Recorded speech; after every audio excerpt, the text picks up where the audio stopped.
नमस्कार दोस्तों, रोचक ज्योतिष चैनल पे आपका स्वागत है। तो चलिए आज का टॉपिक है शनि देव को तेल क्यों चढ़ाते हैं? शनि देव को तेल क्यों चढ़ाते हैं? इस पे अगर आप गूगल पे सर्च करें तो आपको सैकड़ों वीडियो मिल जाएंगे, वेबसाइट मिल जाएंगी, जहां पर लोग बहुत सारी कहानियां सुनाते हैं कि ऐसा हुआ था, हनुमान जी के साथ हुआ था, शनि देव के साथ हुआ था, लंका में ये हुआ था। मतलब हर जगह कोई ना कोई स्टोरीज हैं। स्टोरीज हमारे हिंदू सिस्टम में, सनातन धर्म में स्टोरीज के माध्यम से, कहानियों के माध्यम से कुछ जो तथ्य हैं उनको बताने की कोशिश की जाती है, क्योंकि पुराने जमाने में लोग इतने ज्यादा पढ़े लिखे नहीं होते थे, तो उसको एक स्टोरी के तरीके से समझाया जाता था। लेकिन आज जब लोग इतने समझदार हैं, पढ़े लिखे हैं, तो लोग फिर उस पर प्रश्न खड़ा करते हैं, क्वेश्चन करते हैं कि इसका क्या मतलब है।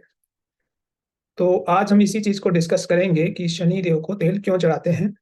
और ये पूरा वीडियो देखिएगा, क्योंकि मैं उदाहरणों की भरमार रखूंगा और आपको जो वास्तविकता है उसके पीछे, जो ज्योतिष का तथ्य है, वो मैं आपको बताऊंगा। आप में से हो सकता है बहुत कम लोगों ने शनि के ऊपर तेल चढ़ाया हो। ज्यादातर ज्योतिषी जब बताते हैं कि आपका शनि चल रहा है, साढ़े साती चल रही है, महादशा चल रही है, तो आप शनिवार को जाके तेल चढ़ाइए, तब जाके लोग वहां तेल चढ़ाते हैं। मैं आपको बताऊं कि मैंने व्यक्तिगत तौर पर ना कभी किसी को एडवाइस किया कि आप तेल चढ़ाइए, और ना मैंने कभी खुद किया है। उसका कारण भी आपको समझ में आएगा, वीडियो देखते रहिएगा तो आपको समझ में आ जाएगा। देखिए, नेचर में अगर देखा जाए तो एक बड़ा एलिमेंट है, जिन्होंने केमिस्ट्री पढ़ी जानते हैं, कार्बन। कार्बन सबसे बड़ा एलिमेंट है इस दुनिया में। पेड़ पौधे, हम, आप, जीव जंतु जितने भी हैं, ये सब किसी कार्बन से बने हुए हैं। फिर कार्बन में कार्बोहाइड्रेट आता है। कार्बोहाइड्रेट सबकी एनर्जी का सोर्स है। जो हम खाना खाते हैं, कुछ भी करते हैं, तो वो कार्बोहाइड्रेट। तो ये कार्बन, कार्बोहाइड्रेट, उसके अलावा अगर हम देखें तो मेटल में जाए तो सबसे यूजफुल और सबसे ज्यादा यूज होने वाली जो मेटल है वो काले रंग का लोहा है। तो मेटल में लोहा हो गया, कार्बन हो गया, कार्बोहाइड्रेट हो गया। ये सब के सब जो हैं, ये शनि के एलिमेंट हैं। शनि का हर जगह प्रभाव है। और शनि की जो चीज होती है वो पहले पैदा होती है, प्रयोग में आती है, उसके बाद स्क्रैप हो जाती है। पूरा जो कर्म का साइकिल है कि पहले कोई चीज बनेगी, कोई जीव जंतु, मनुष्य पैदा होगा, और कुछ दिन उसकी यूटिलिटी होगी, और उसके बाद में वो स्क्रैप हो जाएगा, और फिर से वो साइकिल में दोबारा आता है। तो ये शनि का साइकिल है। और कार्बन साइकिल जिसको कहते हैं, ये कार्बन साइकिल भी शनि का ही साइकिल है। तो कार्बन यानी शनि हो गया। अब जो भी चीज है, इसमें एक अगला एलिमेंट आता है जो शनि का उल्टा एलिमेंट कह सकते हैं, लेकिन जरूरी वो भी एलिमेंट है। और कार्बन एलिमेंट बेसिकली कहें तो पृथ्वी तत्व है या सृष्टि का तत्व है। दूसरा एलिमेंट आता है जल तत्व, वाटर एलिमेंट। वाटर एलिमेंट जिसको हम बोलेंगे कि वाटर एलिमेंट जरूरी तो बहुत है, लेकिन इसका कार्बन वाले से, लोहे से थोड़ा सा अ, विरुद्ध है, इसके विरोध में है। इसके अलावा अगर हम देखें तो एक तीसरा एलिमेंट और आता है। पृथ्वी तत्व हो गया, जल तत्व हो गया, और तीसरा तत्व हो गया अग्नि तत्व, यानी फायर। तो ये तीन एलिमेंट मिलके अगर हम कहें तो पूरी दुनिया को चलाते हैं। मेन कंट्रीब्यूटर ये एनर्जी, वाटर एंड कार्बन और कार्बोहाइड्रेट्स। और इन सबको चलाए रखने में मेटल का अगर यूज करें तो सबसे ज्यादा मेटल जो यूज होती है वो लोहा है। अब यहाँ पे फिर से अगर हम देखें तो फायर और वाटर आपस में एक दूसरे के अपोजिट एलिमेंट है, लेकिन जरूरी है। दूसरा है कि कार्बन विद फायर खत्म हो जाएगा, जल जाएगा, तो ये भी आपस में अपोजिट है। तो यहाँ पे एक हमें तीसरे एलिमेंट की जरूरत पड़ती है, जो कि इन सब एलिमेंट को आपस में पास में भी आने दे और बहुत पास में भी ना आने दे, एक मीडिएटर की तरह काम करे। तो वो होता है मध्यस्थ। तो मध्यस्थ कौन है? वो है आपका ऑयल, जिसको संस्कृत में स्नेहक कहते हैं, तेल कहते हैं।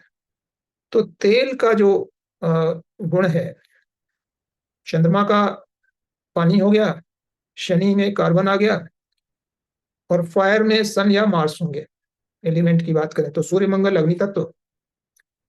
इसके अलावा वाटर के लिए, पानी के लिए जो है आपका चंद्रमा हो गया। और इसके दोनों को साथ में लाने के लिए एक तीसरा मध्यस्थ और चाहिए, मेडिएटर चाहिए, जिससे कि ये सब एलिमेंट अपने अपने हिसाब से काम कर सकें, एक दूसरे को एलिमिनेट ना कर सकें। अब तो वो मध्यस्थ कौन है? वो मध्यस्थ है ऑयल। अब आप उदाहरण देखिएगा, एक एक करके। आपको पूड़ियाँ बनानी है, यानी आप कुछ पकाना चाहते हैं, उसको अगर आप सीधे आग में रख देंगे, बेकिंग जिसको कहते हैं, रोस्टिंग कहते हैं, तो वो काफी जल जाता है और वो ऊपर ज्यादा पक जाएगा, अंदर कम पकेगा। तो हम क्या करते हैं, हमने दूसरी कुकिंग मेथड ढूंढी जिसको कहते हैं ऑयल फ्राई। तो ऑयल क्या करता है, ऑयल गर्मी ले लेता है आग से, और उसको उचित मात्रा में कार्बन, जो है हमारा जो खाना है, फूड है, कार्बोहाइड्रेट है, उसको पास करता है धीरे धीरे लंबे समय तक। तो वो खाना जलता नहीं और अंदर बाहर सब जगह से पक भी जाता है। तो कुकिंग में हम देखें तो खाने पे हम तेल चढ़ा रहे हैं, लेकिन किस कंडीशन में चढ़ा रहे हैं? उस कंडीशन में जहां पे आग भी साथ में है। तो जहां पे आग भी देनी है, लेकिन इतनी नहीं देनी है कि वो कार्बन को जला के पूरा ही बाहर कर दे, और उसके साथ में हमको गर्म भी चाहिए। तो आप देखिए, ऑयल का सबसे ज्यादा जो शनिदेव को तेल चढ़ाने का मतलब, खाने को आप तेल में चढ़ाते हैं, धोते हैं, लेकिन नॉर्मल टाइम में उसकी जरूरत शायद उतनी नहीं होगी। लेकिन अगर आग से कुछ करना है तो बीच में ऑयल चाहिए। और ये जो ऑयल जो तेल है, ये जो तत्व है, ये आता है गुरु के उसमें, स्नेहक, जुपिटर। जुपिटर ही वो मध्यस्थ है, गुरु ही वो मध्यस्थ है जो दो डाइवर्स एलिमेंट को एक साथ ला सकता है, एक साथ जो है इनका गुजारा हो सकता है। तो यहाँ पे तेल चढ़ाते हैं। इसके अलावा अगर आप देखें तो हर एक जो कार में या कहीं पे गाड़ी में इंजन लगा होता है, वहां क्या होता है, वहां पे भी पिस्टन के अंदर हम पेट्रोल डालते हैं, स्पार्किंग करते हैं, उसके बाद उसमें आग लग जाती है। उस वो उतनी ज्यादा आग होती है कि वो आपके पिस्टन की अंदर की जो मेटल सरफेस है उसको जला सकते हैं, उसकी जो सीलिंग रिंग वगैरह है वो डैमेज हो सकती है। तो वहां पे हम क्या करते हैं, साथ में थोड़ा इंजन ऑयल डालते हैं, वहां भी तेल चढ़ा रहे हैं। अब तेल चढ़ाने से क्या हुआ, फ्रिक्शन कम हो गया। फ्रिक्शन कम हो गया, पिस्टन भी चल रहा है, आग भी लगी हुई है, गाड़ी भी चल रही है। तो ये देखिए, यहाँ पे भी हमने तेल चढ़ाया। इसके अलावा आप कहीं भी देखिए मोशन है, तो मोशन का भी जो होता है, एनर्जी का जो प्लेनेट है वो मार्स, मंगल है। तो आप जो कभी मोशन करते हैं तो दो मेटल सरफेस आपस में रगड़ेंगी, और जैसे दोनों लोहा है तो दोनों घिसेंगे आपस में। तो हम क्या करते हैं, वहां पे भी हमने लुब्रिकेंट डाल दिया, ऑयल डाल दिया। अब क्या है, बीच चलेगा, लेकिन बीच में स्नेहक आ गया एक, दोनों को जोड़ने वाला मध्यस्थ वाला पार्ट आ गया। तो चीजें चलती रहती हैं, डैमेज नहीं होती।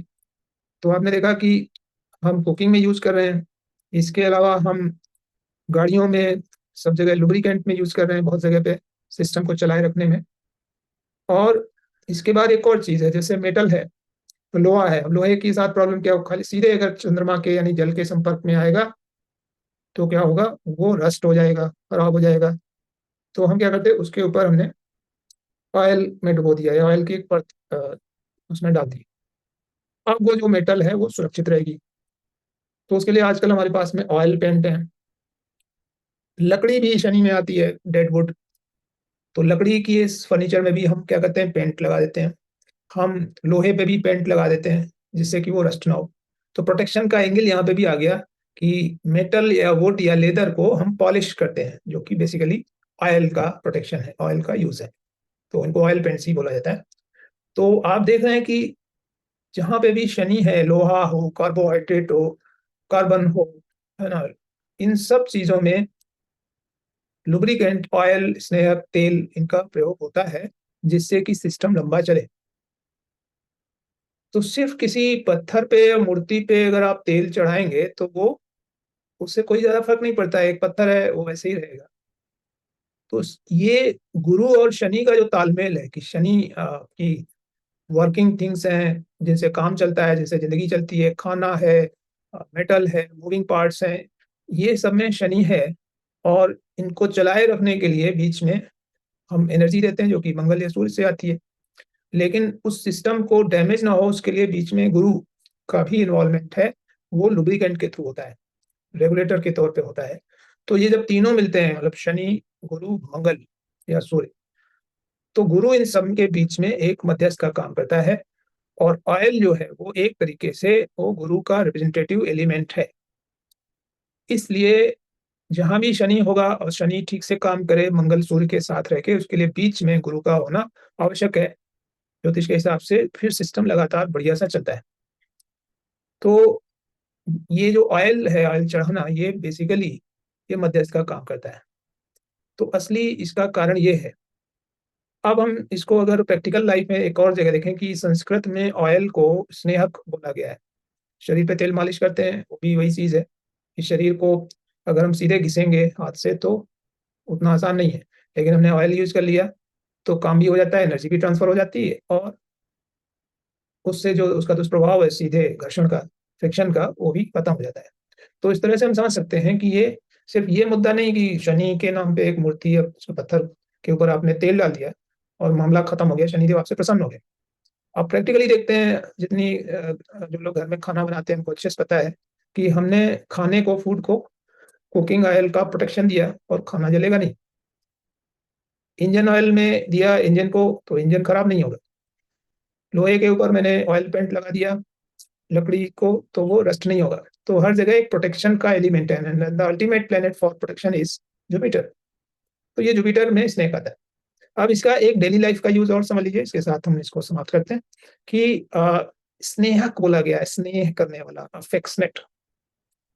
तो अब देखिए मान लीजिए एक एक बॉस है, एम्प्लॉयर है, दूसरा एम्प्लॉयी है। एम्प्लॉयी शनि हो गया, एम्प्लॉयर सन या मार्स हो गया, अथॉरिटी। अब अगर ये दोनों सीधे बात करेंगे या सीधे काम करेंगे, मतलब बॉस ने डाँटा और कुछ भी किया और एम्प्लॉयी का मूड खराब है, तो एम्प्लॉयी ने जाके गड़बड़ कर दिया। तो ऐसे तो सिस्टम और ऑर्गेनाइज़ेशन कभी चलेगा नहीं, है ना? एम्प्लॉयी और एम्प्लॉयर में जो झगड़े हैं, वो क्यों हो रहे हैं, वो फ्रिक्शन क्यों आ रहा है? क्योंकि दोनों एक-दूसरे से स्नेह नहीं कर रहे हैं, दोनों एक-दूसरे से अफेक्शनेट नहीं हैं। तो बीच में एक स्नेहक होना चाहिए, तो वो काम करेंगे। तो स्नेह क्या है कि मुँह से जो हम बोलते हैं, वो स्नेहक हो गया। कुछ जो इंसेंटिव दे दिया, वो स्नेहक हो गया। मान लीजिए आप 8 घंटे करते हैं प्रोडक्शन करें, आपकी सैलरी दे रहे हैं, तो ज़रूरी थोड़ी है कि वो आपके लिए ठीक से काम करे क्योंकि ज़्यादा अच्छा काम होगा तो फ़ायदा आपको होगा। आपको फ़ायदा होगा, उसको तो कुछ मिलेगा नहीं, तो वो काम नहीं करेगा। तो लोगों ने एक सिस्टम डेवलप किया इंसेंटिव का, मोटिवेशन का, कि चलो तुमको भी कुछ देंगे। बोनस का सिस्टम आया। तो ये हो गया स्नेहक। स्नेह बढ़ाने के लिए आपको कुछ करना होगा। कैसे करना होगा? बोल के करना होगा, अच्छे से बोलें, स्नेह बढ़ाएँ। आप रिक्वेस्ट करके भी वही काम अच्छे से करा सकते हैं, आप डाँट के कराएँगे वो फ्रिक्शन हो जाएगा। तो गुरु का कहना है ठीक से जुपिटर एलिमेंट ठीक से बोलिए, विज़डम होनी चाहिए आपके अंदर किसी की बात को समझने की, उसकी प्रॉब्लम्स को समझने की। तो अगर आप उसके साथ कुछ नहीं करते, सिर्फ़ अच्छा बोलते हैं, सहानुभूति भी व्यक्त करते हैं, तो स्नेहक आ गया, तो आपका चलता रहेगा एम्प्लॉयर-एम्प्लॉयी का रिलेशनशिप। अगर बीच में बोलचाल अच्छी है, तो ये चलता रहेगा। अगर उसमें कड़वाहट है, फ्रिक्शन है, बीच में स्नेह नाम की कोई चीज़ ही नहीं है, तो क्लैश होगा और क्लैश होने के साथ में फिर क्या होगा? एम्प्लॉयी भाग जाएगा या एम्प्लॉयर उसको भगा देगा। अगर एम्प्लॉयी गाली-गलौज ज़्यादा करता है तो एम्प्लॉयर भगा देगा, एम्प्लॉयर ज़्यादा करता है तो एम्प्लॉयी भाग जाएगा। तो ज़रूरत है कि दोनों अपने-अपने स्तर पे स्नेहक का प्रयोग करें, अच्छी बोलचाल का प्रयोग करें। एम्प्लॉयी ज़्यादा परफॉर्मेंस देके खुश कर सकता है, एम्प्लॉयर ज़्यादा पैसे देके खुश कर सकता है। तो इस तरीके से यहाँ पे भी स्नेहक का रोल है। ऑयल का, ये एक तरह से ऑयल है जो फ्रिक्शन को दूर करता है। तो शनि देव अगर आपसे प्रसन्न नहीं है, कुंडली में साढ़े साती आ गई, महादशा आ गई, अंतर्दशा आ गई, शनि खराब है, अब आप क्या करोगे? आपको इतनी समझ नहीं है कि किसे कैसे बोलना है, कौन अथॉरिटी है, कौन आपसे बड़ा है, कौन छोटा है, आपको पता नहीं है, आप समझते नहीं हैं। सिर्फ़ अपनी धुन में लगे हैं कि मेरा काम है, ये ऐसे होना चाहिए। तो अगर आपकी बोलचाल खराब है, उसमें स्नेहक नहीं है, तो आपका काम, धंधा, नौकरी, बिज़नेस कुछ नहीं चलने वाला है। और जब ये शनि का टाइम आता है, तो असल में होता क्या है, लोड बढ़ जाता है हर चीज़ का। एक साथ समस्याएँ आ जाती हैं और कुछ नहीं होता। काम-धंधा तो और टाइम भी चलता रहता है, लेकिन आप शनि, महादशा, शनि साढ़े साथी इन सबको अगर देखें तो आप पाएँगे कि इसमें वर्कलोड बढ़ जाता है। आपको घर में भी उसी वक़्त काम होगा, पता चला घर में आपके चाइल्ड बर्थ होने वाला है ना? उसी टाइम ऑफ़िस का भी काम आ गया, उसी टाइम खर्चे बढ़ गए, उसी टाइम पता लगा घर में कोई भी और बीमार हो गया।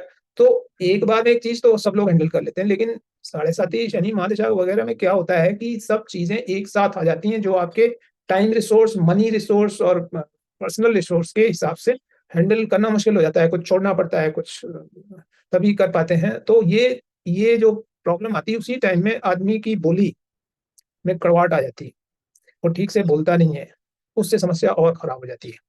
तो वहाँ पे जुपिटर का यूज़ है, जुपिटर माने सद्बुद्धि, विज़डम। तो आपको इतनी समझ होनी चाहिए कि ये जो समय आया है, ये थोड़ा डिफ़िकल्ट है। इस टाइम में आप अपने को कंट्रोल में रखें, रेगुलेटेड रखें, नहीं तो सिचुएशन और खराब हो जाएगी। तो असली जो मकसद है कि शनि को तेज चढ़ाना, इसका मतलब है अपने आप को नियंत्रित रखना, रेगुलेटेड रखना, अच्छा बोलना, ठीक से बोलना। और ऐसे टाइम में कई लोग सब समस्याओं के लिए दूसरों को ज़िम्मेदार ठहराने लगते हैं। ये स्नेह की भयंकर कमी की ओर इशारा करता है कि स्नेह नहीं है। तो हर कोई दूसरा ज़िम्मेदार है आपके प्रॉब्लम्स के लिए। यहाँ पे एस्ट्रोलॉज़र का यूज़ आता है कि एस्ट्रोलॉज़र देख के बता सकता है कि भई आपका इश्यू है, इतने टाइम के लिए। इतने टाइम आप सब्र रखें, इतने टाइम आप ठीक से रहें, अपनी बुद्धि को नियंत्रित रखें, तो ये समय निकल जाएगा। असली इलाज तो ये है। पूजा-पाठ, तेल चढ़ाना, ये जो रिचुअल हैं, ये भी आपके मेंटल बैलेंस के लिए हैं।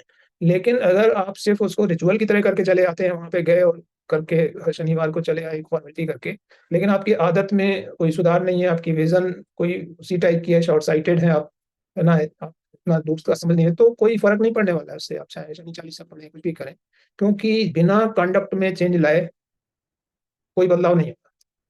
तो ये शनि पर तेल चढ़ाने का जो असली जो अ, मकसद है, जो कहानी के द्वारा बताया जाता है कि जब आपके ऊपर ये सब खराब समय आता है, साढ़े साती आती है, जॉब लॉस हो गया, कहीं कुछ हो गया, that means that you have to reform yourself, you have to regulate yourself in that time rather than fighting और ब्लेमिंग अदर्स। तो ये सबसे बड़ी चीज़ है। और तेल का मतलब वही स्नेहक, कि थोड़ा-सा स्नेह बढ़ाने की ज़रूरत है। जिससे भी आपका झगड़ा-वगड़ा है, थोड़ा वहाँ पे सॉफ्ट स्पीकिंग की ज़रूरत है। दूसरे पक्ष की बात को भी समझने की ज़रूरत है, उसकी रिक्वायरमेंट को। तो ये जब आप करेंगे, यानी जहाँ भी शनि का तांडव हो रहा है, शनि बड़ा है, तो फ्रिक्शन लेके आता है शनि, तो उसका एक ही इलाज है कि आप जुपिटर डालें थोड़ा, जुपिटर यानी तेल, रेगुलेशन। और वो जब करेंगे तो उसका फ़ायदा होगा। तो उसके ऊपर आप कोई मंत्र, पूजा-पाठ जो भी करते हैं, वो साइकोलॉजिकल बेनिफिट ज़रूर होगा। लेकिन प्रैक्टिकल बेनिफिट, जैसे पूड़ी बनाने के लिए हम ऑयल यूज़ करते हैं, सीधे उसको नहीं रखते हैं। बिल्कुल उसी तरीके से हमें ये चीज़ करनी पड़ेगी। तो दोस्तों, मुझे लगता है कि आज आपको ये बात समझ में आ गई होगी, जो असली तरीका है कि शनिदेव को तेल क्यों चढ़ाते हैं। अपने व्यवहार से, अच्छे व्यवहार का तेल आप अपने आस-पास के लोगों पे, जिनको आप डील करते हैं, जिनसे आपका काम चलता है, घर में, परिवार में, पड़ोस में, व्यवसाय में, नौकरी में, उनसे अच्छी डीलिंग करें, अच्छी तरीके से कम्युनिकेट करें और उनका इस पॉइंट भी सीखें, जानें। तो वो जो खराब समय है, वो सबके सहयोग से आसानी से निकल जाएगा। शनिदेव को तेल चढ़ाने का सिर्फ़ इतना ही मुख्य उद्देश्य है। तो चलिए फिर मिलते हैं अगले वीडियो में, आपसे फिर से किसी इसी टाइप के मुद्दे पे चर्चा करेंगे। आप इस चैनल को सब्सक्राइब कर दें, लाइक कर दें, मोटिवेशन बना रहेगा तो जल्दी-जल्दी आते रहेंगे। अदरवाइज़ कई बार लगता है कि कौन इतना टाइम देके इसमें करे, तो वो आपको इसमें अ री आप इसको रीशेयर कर सकते हैं, दूसरों को बता सकते हैं। और कंसल्टेशन में भी मैं इन्हीं चीज़ों के ऊपर फ़ोकस ज़्यादा करता हूँ, बजाय अंगूठी के, रत्न के, जेमस्टोन के। तो जो लोग लॉजिकली समझना चाहते हैं, उनको स्वागत है। वो हमारी साइट पे जाके विज़िट करके या व्हाट्सएप पे मैसेज डाल के कंसल्टेशन के लिए बोल सकते हैं। चलिए फिर मिलेंगे, तब तक के लिए धन्यवाद। Thanks for watching this video. For horoscope or any other astrological consultation, please WhatsApp on +91 8173979026 or visit ycshukla.com.